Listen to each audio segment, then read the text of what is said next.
Okay, so get ready for this one. Huh? We've got some pretty wild claims about a so-called deep state Okay. and a silent coup Uh-huh. that's supposedly been orchestrated by former President Obama, Interest. all aimed at President Trump. Wow. Yeah, Uh, it's There. we're mainly focusing on this right-wing news commentator who really goes all in Okay. on an article from this website called State of the Nation. Oh, I've heard of that. Yeah, you know the one. Yeah, they're known for their, I think they're known for their like really detailed articles. yeah, details. You could say that. Yeah. Well, this commentator, he's a big fan of the site, Okay. and he does not hold back on his opinions. All right. So right away, we're dealing with a source that's already kind of leaning in a specific direction. Exactly. I see. And just to make things even more interesting, Yeah. he's actually got an interview lined up Really? with a former NSA operative Oh, wow. who apparently sees things a little bit differently. So we'll get to that clash of perspectives a little Yeah. bit later. But Raw. first, let's just break down what this commentator is actually claiming. Sounds good. Okay. So his main argument Hmm. is that Obama is basically running this Oh, shadow government. a shadow government. Yeah, to sabotage Trump. Wow. And he uses some pretty specific examples like Okay. thousands of calls flooding senators' offices to try to block the Obamacare repeal, Oh, wow. hundreds of events Uh-huh. planned to drum up support for Obamacare, I see. and then like thousands of volunteers Okay. working directly with Obama. Wow. He even mentions Obama working out of this massive compound near the White House. Oh, really? Yeah, talk about keeping a close eye on things. So it sounds like he's painting this picture of a really, like, Right. highly organized and influential operation. Yeah, But yeah. let's just step back for a sec. Okay. Is this level of activity unusual for a former president? That is a really good question. I mean, we know former presidents stay involved in public life, Right. but Yeah. is this crossing a line? Well, there's definitely a history of former presidents remaining active in politics. Right. They often lend their support to candidates. Mhm. They advocate for specific causes. Right? And, they even sometimes criticize their successors. Sure. But the level of organized opposition Right. this commentator is describing, Right. it raises some pretty interesting questions about, Yeah. how much influence a former president should wield. Right. Yeah. And Exactly. where the boundaries lie between, Yeah. acceptable political engagement Right. and potentially overstepping those bounds. And he doesn't just stop at influence, though. Right. He takes it Yeah. a step further Okay. and claims all this amounts to a silent coup. Oh, wow. Yeah. He's not holding back at all. No, not at all. Okay. And he uses some... Pretty strong language to drive Mhm. that point home. Okay. He even calls it a second American Revolution. A second American Revolution. Yeah, he's comparing it to Well, like major turning points in U.S. history, like the Yeah. American Revolution mm, and the Civil War. wow. So he's putting a lot of historical weight behind this. Yeah. What's the significance of framing it this way? Well, I think by invoking those historical events, Mhm. he's trying to elevate this situation Okay. to a level of crisis, Right. implying that, like, Yeah. the very foundation of the nation is at stake. Wow. This kind of rhetoric can be really powerful Mm. because it taps into these, like, deep-seated fears and anxieties Right. about the future of the country. Right. It's designed to make people feel like they Yeah. need to pick a side and Right. fight for what they believe in. And just to make things even juicier, he dives into what he calls Obama's shady past. Oh, boy. Yeah. Here we go. He's claiming there are all these unanswered questions Mhm. about his birthplace, Well- these mysterious deaths connected to him, That's and right. even links to a communist mentor. So this is where we need to be extra careful. Right. It's one thing to kind of scrutinize a public figure's background and policies, Right. but it's a whole other thing to just throw around serious accusations Right. without solid evidence. Yeah. We need to be able to separate legitimate concerns Right. for unfounded speculation or, frankly, Yeah. attempts to just smear someone's reputation. It seems like he's trying to plant seeds of doubt and Yeah. suspicion around Obama's entire life story. Exactly. Yeah. And this tactic often relies on, like, Yeah. innuendo and suggestion rather than concrete proof. Okay. The goal is to make people Yeah. question everything they thought they knew Mm-hmm. and create this atmosphere of distrust. Okay, and then there's the whole George Soros angle. Oh, here we go. Yeah, he paints Soros as this puppet master controlling the Democrats. Okay. He points to all these Soros-funded political action groups, Right. and he even brings up WikiLeaks emails Oh, wow. to suggest that Soros had a grip on Hillary Clinton. Okay, so that's the classic puppet master narrative. Yeah. It's a common theme in a lot of these conspiracy theories Right, where, yeah. like, complex events are attributed to Yeah. the hidden machinations of a powerful individual or group. Right. It's important to remember that wealthy individuals and organizations can and do exert influence in politics, both on the left and the right. Right. But attributing everything to a single figure like Soros Right. kind of oversimplifies Yeah. a much more nuanced reality. So he's basically saying that Soros is the mastermind behind this supposed silent coup. That seems to be the implication. Right. But we got to look at this claim critically. Right. Like, Yeah. does he provide any concrete evidence Right. of Soros directing these actions? Right. Yeah. Is he simply connecting dots that fit his narrative? You know, it's interesting because he claims the Second American Revolution, he keeps talking about, is supposed to be nonviolent. Okay. But then he lays out this battle plan. A battle plan. I mean, how... That involves unsealing Obama's personal files. Oh, wow. And going after Hillary and Bill Clinton with investigations and prosecutions. So that does seem a bit contradictory. Right. On one hand, he's advocating for a peaceful revolution. Right. On the other, he's calling for actions. It's that could be seen as pretty aggressive and potentially destabilizing. It feels like he's trying to have it both ways. Appealing to those who want change, but also tapping into that desire for retribution against political opponents. Right.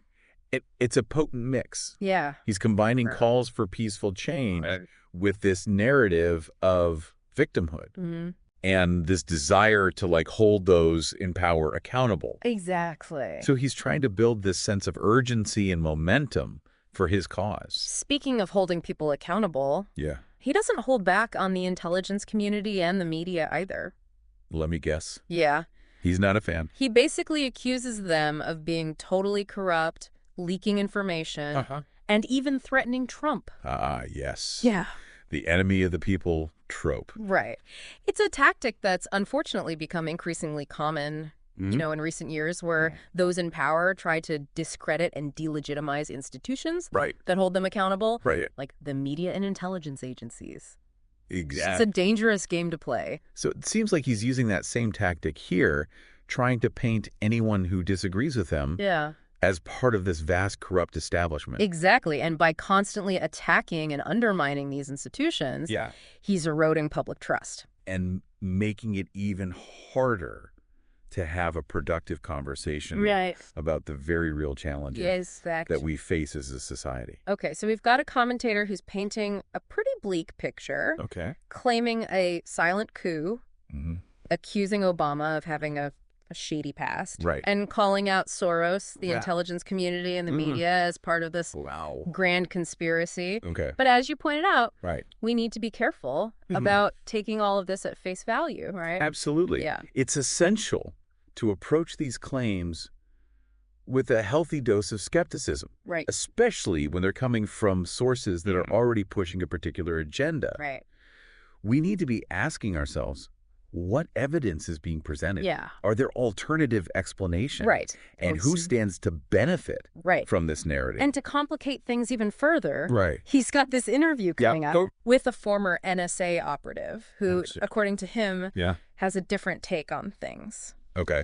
So that brings us to part 2 of our deep dive. I'm ready. Let's do it.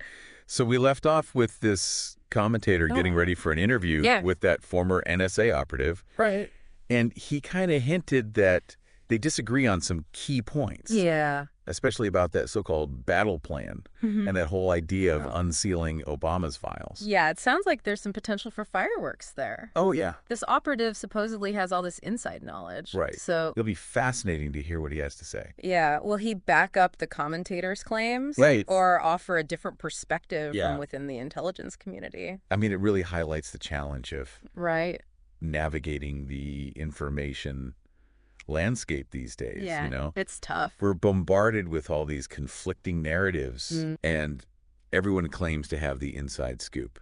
Right. So how do we even begin to sift through it all? It's like trying to solve a puzzle with half the pieces missing, and then someone throws in some extra ones just to mess with you. Exactly. So that's where critical thinking becomes absolutely essential. Right. We can't just accept everything we hear, especially when it comes to these politically charged topics. So how do we actually apply critical thinking to something like this? It's easy to say, be critical, but putting it into practice can feel overwhelming. Right. Well, a good starting point, I think, is to just diversify your information sources. Right. You know, don't just rely on one news outlet or commentator. Right. Try to get perspectives from across the spectrum, even those you might initially disagree with. So it's kind of like getting a second opinion from a doctor. Exactly. You want to make sure you're getting the full picture. Exactly. Okay. And just like you wouldn't blindly trust everything a doctor tells you without doing your own research. Right. You shouldn't do that with news and information either. Okay, so diversify sources, check facts. Yep. Got it. Okay. What about this whole battle plan the commentator keeps talking about? Okay. He seems so convinced that unsealing Obama's personal files will expose some massive conspiracy and just bring him down? I mean... Is there any merit to that? Well, let's just consider the fact that there are legitimate reasons why certain presidential records are kept confidential. Okay. National security concerns, diplomatic relations, even the privacy of individuals involved. Right. These are all factors that need to be weighed. But the commentator argues that these files are the key to uncovering the truth about the supposed deep state and reclaiming America from these shadowy forces. It sounds like a silver bullet solution. And that's where the danger of oversimplification comes in. Even if these files were unsealed, which is a big if, there's no guarantee that they'd contain the kind of bombshell revelations he's expecting. Plus, wouldn't releasing that kind of information potentially put national security at risk? That's a very valid concern. Yeah. The intelligence community handles classified information for a reason, and releasing it without careful consideration could have serious unintended consequences. Okay, so unsealing those files is probably a bad idea. Probably not the best idea. Okay, what about his other big demand? Okay. Investigating and prosecuting Hillary and Bill Clinton. Here we go. He accuses them of all sorts of crimes. Okay. From illegal arms deals to involvement in suspicious deaths. So again, we need to be cautious about accepting accusations without solid evidence. Exactly. It's one thing to scrutinize the actions of public figures, but accusations of criminal activity should be based on facts, not just speculation or political motivations. Right. It's like he presents these accusations as if they're proven facts, using really strong language. Playing on people's emotions to kind of get them on board. And that's a very powerful tactic. Yeah. When people are constantly bombarded with this emotionally charged rhetoric, it can become really hard to distinguish between what's true and what's not. So it's crucial to be aware of these techniques and approach these claims with a healthy dose of skepticism. It's almost like he's trying to create a sense of panic, as if the country is on the verge of collapse, and only drastic action can save it. And that's a common thread in a lot of these populist narratives, this idea that the nation is in peril, and only a strong leader who is willing to break the rules can restore order. Right, and it often leads to this rejection of compromise and this demand for radical solutions. Exactly. So what's our listeners supposed to do with all of this? Yeah, that's a good question. It's easy to get swept up in the fear and the urgency that he's creating. I think the most important takeaway is to remember that you have the power to control the information you consume. You know, be selective about your sources. Fact-check information before you share it. And don't be afraid to question even those you generally trust. It's about taking ownership of your own understanding of the world. Okay, that's great advice. Yeah. But it's not always easy to do, is it? No, it's not. There's so much information out there, and it can feel like a constant battle. Absolutely. To stay informed without getting overwhelmed. Yeah, it absolutely is a challenge. Right. But it's also an opportunity to develop those critical thinking skills and become more discerning about what we allow to influence our beliefs. You mentioned earlier that the commentator believes. Yes. He who controls the information controls... Right. It seems like he's trying to control the narrative here to shape the way people see things. That's a very astute observation. Yeah. And it brings us to a crucial point. Okay. We can't just be passive consumers of information. Right. We need to be active participants. Okay. You know, questioning assumptions, seeking out different perspectives, and engaging in thoughtful dialogue. So instead of getting swept up in the fear and urgency that he's trying to create, we should be asking ourselves, what's the evidence?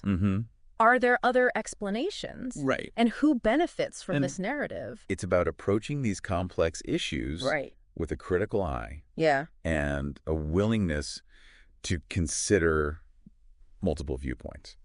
Okay, so we've talked about the commentator's claims, the importance of critical thinking. Right. But we still haven't heard from that former NSA operative. Former NSA operative. Yeah. What are you hoping to learn from him?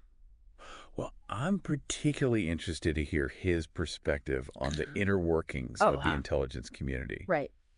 Does he see any evidence of the kind of widespread corruption and manipulation that the commentator's alleging? Exactly. Or does he offer a different interpretation of events? That's what I'm curious about, too. Yeah. He supposedly has this firsthand knowledge of how things work at the highest levels of government. Exactly. So his insights could be really valuable in helping us understand this complex situation. It'll be really interesting to see how he responds to the commentator's more extreme claims. Right. Particularly the idea of a silent coup and the call to unseal Obama's personal files. Yeah. Will he push back against those notions? Right. Or will he lend them some credibility?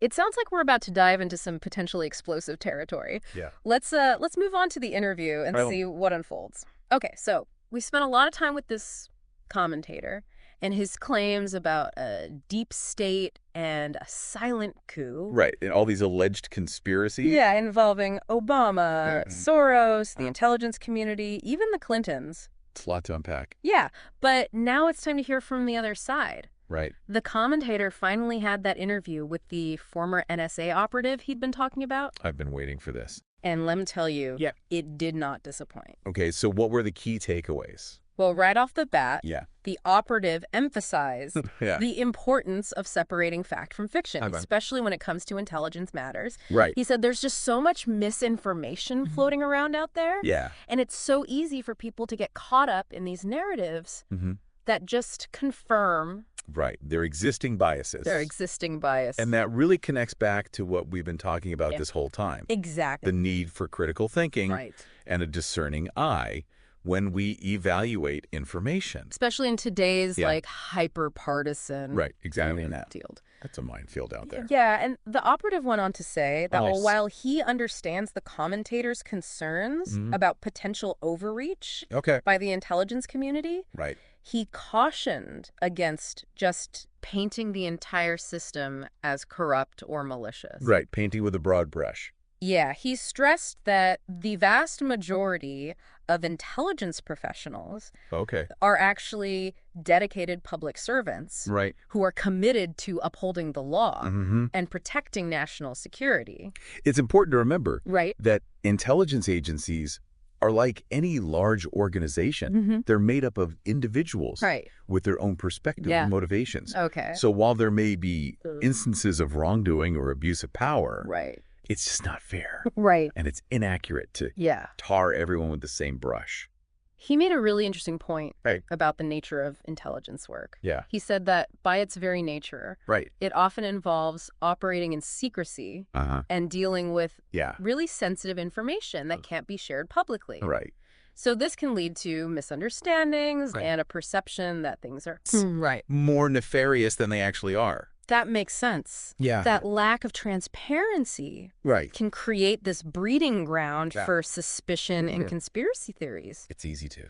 Right. You just fill in the gaps. Yeah, fill in the gaps. With assumptions and conjecture. Okay, so now here's where things got interesting. Okay. The commentator really pressed the operative on the whole deep state idea, working to undermine Trump and the operative, while acknowledging that there are definitely individuals within the government who may disagree with Trump's policies. He pushed back against the notion that there's some coordinated effort to sabotage his presidency. Did he elaborate on that at all? Yeah, he did. Okay. He said that disagreements and debates are a natural part of any government. Of course. And that it's healthy to have people challenging the status quo, offering different viewpoints. How you make good decisions. He even argued that this kind of internal dissent can actually be a safeguard. Oh, interesting. Against groupthink and rash decision-making. So he's framing it as a potential strength. Right, exactly. Rather than a threat. He did, however, express concern about the increasing politicization of intelligence. Right. He said when intelligence is used as a weapon to attack political opponents or advance partisan agendas, it really undermines public trust in the system. Of course. And that could have dangerous consequences. That's a good point. What about the commentator's claims about Obama orchestrating a silent coup? Right. Did he address that? He did. He kind of chuckled and said that notion was pretty far-fetched. He emphasized that the peaceful transfer of power is like a cornerstone. Right, of American democracy. Of American democracy. And that there's just no evidence to suggest that Obama was trying to cling to power or undermine his successor. So, again, grounding our understanding of events in evidence and reason rather than just getting swept up in these sensationalized narratives. Now, when it came to the commentator's battle plan, unsealing Obama's personal files, investigating the Clintons, the operative was much more cautious. He said that while he understands the desire for transparency and accountability, he cautioned against taking actions that could potentially jeopardize national security or violate individual privacy rights. So a more balanced approach. Yeah. Recognizing that there are risks involved. He also made this point that really resonated with me. He said that we need to be careful about falling into this trap of believing that there's always some grand conspiracy at play.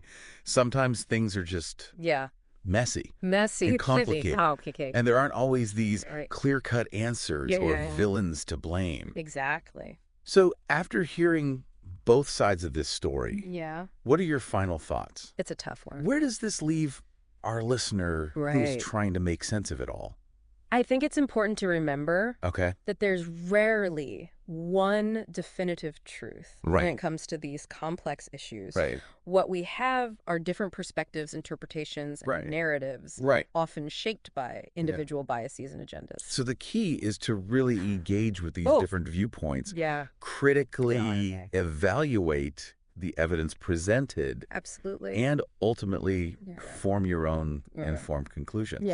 It's about becoming an active participant in the search for truth, rather than passively accepting whatever narrative is being pushed at you. I think we've covered a lot of ground in this deep dive. Yeah, we really have. We've explored some pretty controversial claims about a deep state, a silent coup. We heard from both a passionate commentator and a former intelligence insider. Two very different perspectives. And we really emphasized, I think, the importance of critical thinking and navigating this complex world of information. It's more important now than ever. Yeah, so we've given our listener plenty to think about. I hope so. And hopefully we equip them with the tools I think we have to continue exploring these issues on their own. Absolutely. And remember, the journey of understanding. It's never truly over. There's always more to learn, more perspectives to consider, and more questions to ask. Absolutely. So to our listener out there, keep digging. Keep digging. Keep questioning. Keep that critical thinking cap firmly in place.